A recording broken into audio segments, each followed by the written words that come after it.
O PC vai falar de eletromagnetismo e a sua importância no campo da eletricidade e do magnetismo.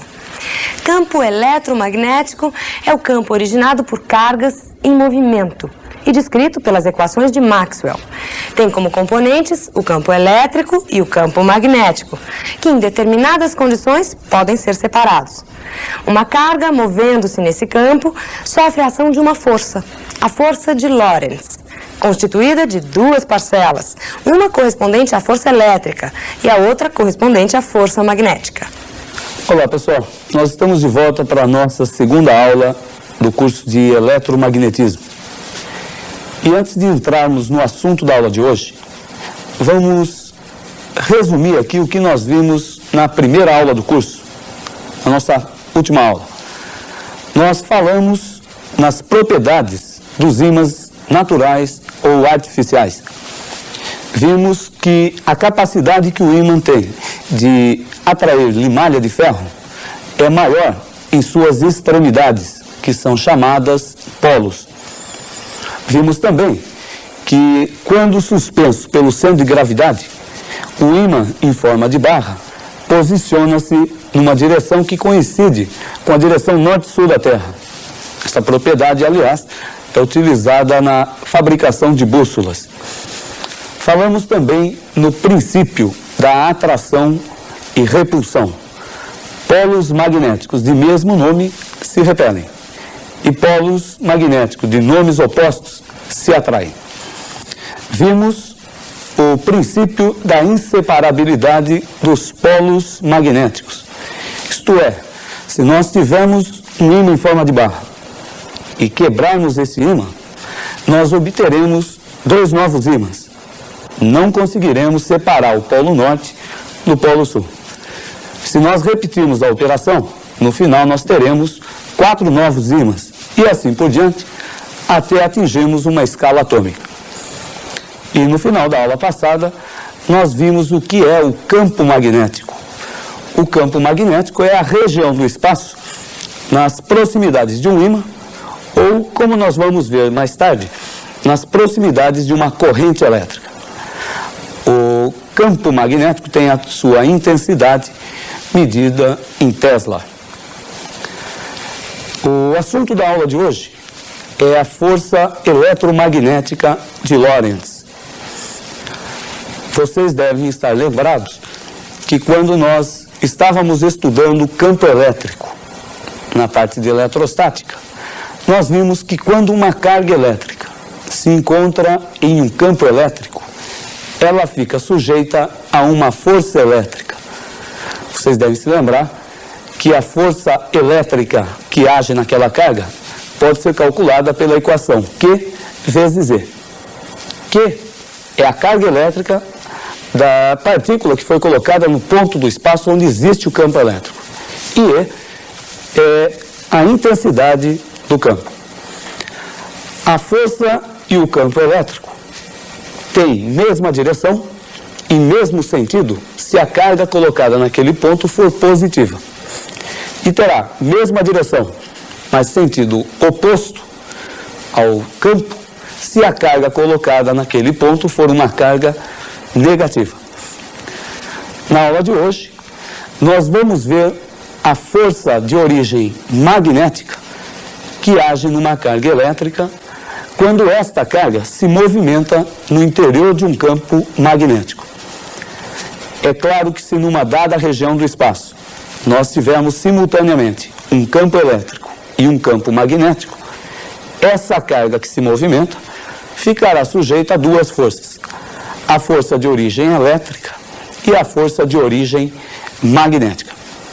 Bom, mas na aula de hoje a gente vai se preocupar apenas com a força de origem magnética que age na carga que se movimenta no campo magnético. Como vocês devem se lembrar, força é uma grandeza vetorial. Para ficar perfeitamente caracterizada, nós precisamos dizer a direção, o sentido e a intensidade da força. Isto é, em que direção a força atua? Nesta direção, em que sentido? E qual o valor dela, o módulo da força?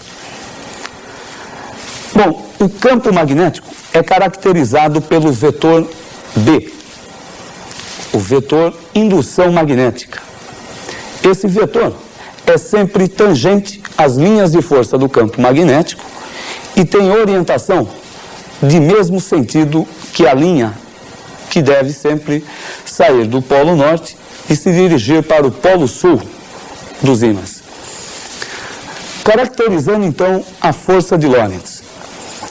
Quando a carga é lançada no campo magnético, a força que passa a agir sobre ela tem direção perpendicular a B e simultaneamente perpendicular a V, a velocidade da partícula.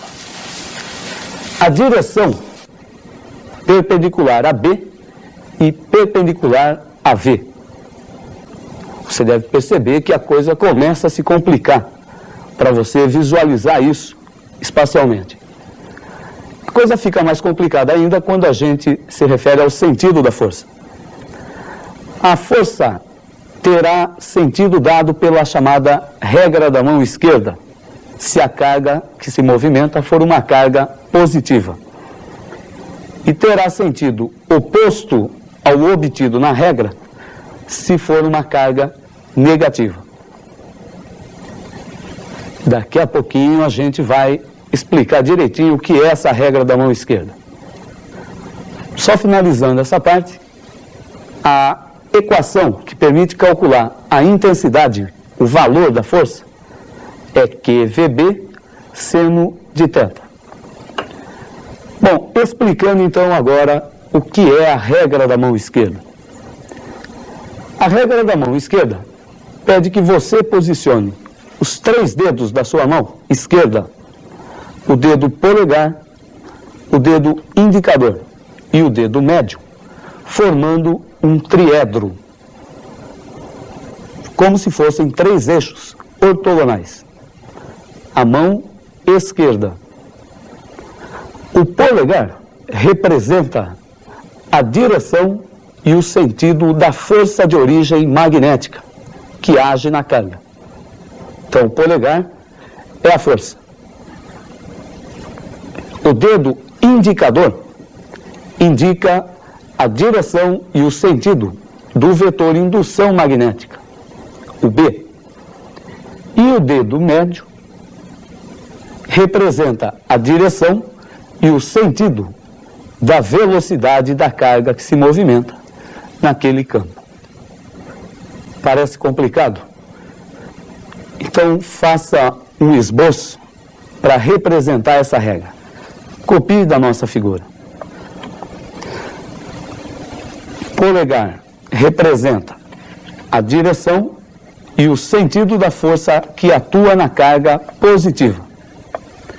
O dedo indicador representa a direção e o sentido do campo de indução magnética B. E o dedo médio representa a direção e o sentido do vetor velocidade. A força tem direção perpendicular a B e perpendicular a V, simultaneamente. E o valor da força que age é dada pela equação QVB seno de θ, onde θ é o ângulo entre V e B. Você deve notar com isso a dificuldade na hora de se representar numa figura o vetor, por exemplo, saindo da figura, ou um vetor entrando pela figura, no plano da figura que você está desenhando. Nós podemos solucionar isso convencionando que o vetor é uma flecha com um penacho. Observe como que nós podemos imaginar o vetor. Uma seta com um penacho na sua extremidade final. Quando o vetor penetra pelo plano da figura, você enxerga a extremidade final. Nós iremos representar, então, por um X. Você está vendo a parte de trás do vetor, correspondente ao seu final. Se o vetor estiver saindo do plano da figura, você verá inicialmente a ponta da seta e nós iremos representar por um ponto. Bom, resta agora aplicarmos essa regra para ver como ela pode ser utilizada para se descobrir, por exemplo, a direção e o sentido da força que age numa carga que se movimenta num campo magnético. Eu vou propor um exercício bem simples, onde uma carga se movimenta com velocidade v num campo magnético de indução B. Acompanhe no seu vídeo a carga elétrica positiva que se movimenta horizontalmente para a direita num campo de indução magnética que é perpendicular ao plano do vídeo, entrando por ele. Nós podemos determinar a direção e o sentido da força usando a regra. Então devemos dispor os dedos da mão de acordo com a direção e o sentido dos vetores. Na nossa figura, nós teríamos V para a direita e o B entrando. Resulta que a força F será vertical e para cima. Um segundo exemplo. Imagine agora que a carga seja negativa. A carga negativa, movimentando-se de forma a penetrar pelo vídeo num campo vertical e para cima. Dispondo os dedos, nós descobriremos o sentido da força que atua naquela carga. Não se esqueça que, sendo a carga negativa, a força tem sentido oposto ao dado pela regra. No nosso caso, se a carga fosse positiva, a força seria horizontal e para a direita. Como a carga é negativa, a força deve ser horizontal e para a esquerda. Espero que com isso você tenha entendido e saber como usar a regra da mão esquerda. É importante essa regra. Na próxima aula nós vamos discutir o movimento de carga elétrica para alguns casos particulares. Espero você para que a gente juntos possamos aplicar essa regra no estudo de movimento de carga em campo magnético uniforme. Até lá.